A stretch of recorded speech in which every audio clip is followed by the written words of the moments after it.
Hello friends, आज आपण pico फॉलच्या मशीनमध्ये धागा कसा अटॅच करायचा हे शिकूयात. हे बघा, हा धागा आहे. हा धागा इथं असा ठेवायचा. परत हा जो धागा आहे हा इथून वरती काढायचा आहे. या होलामधून वरती काढायचा आणि तिथंच एक दुसरं होल आहे, त्या होलामधून खाली काढायचा. परत हे अटेन्शन व्हील आहे.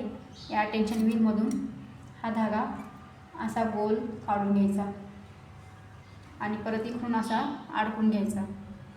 परत हा धागा घ्यायचा आणि हे जे होल आहे त्या होलातून बाहेर काढायचा.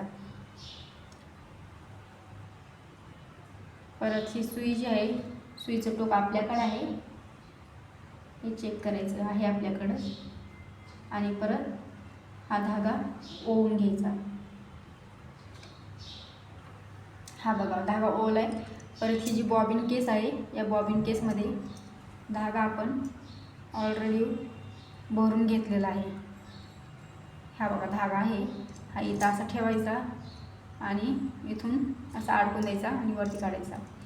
परत पिको फॉलच्या मशीनची जी बॉबिन केस ठेवायची जी डब्बी असते ती समोरच्या साईडने असते आणि फुल सेटल मशीनची डब्बी जी असते ते लेफ्ट साईडने असते. परत असा आवाज जोपर्यंत येत नाही तोपर्यंत आपली बॉबिन केस बरोबर बसली नाही. जर आवाज आला तर आपली बॉबिन केस बरोबर बसली. आणि हा खालचा धागा सावकाश सावकाश रिंग फिरवून वरती काढून घ्यायचा. हा बघा, वरती काढून घेतला आणि थोडासा ओढून बघायचा हा धागा येतोय का. ठीक आहे, येतोय हा धागा खालवरती.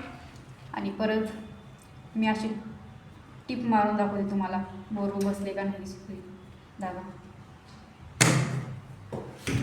हा दाब खाली करायचा आणि टिप मारून द्यायची.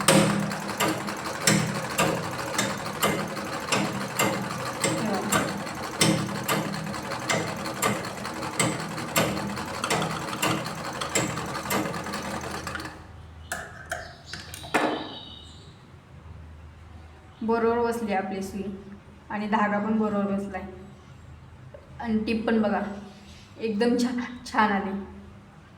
Okay, thank you. जर तुम्हाला हा व्हिडिओ आवडला असेल तर लाईक आणि सबस्क्राईब करायला विसरू नका. थँक्यू.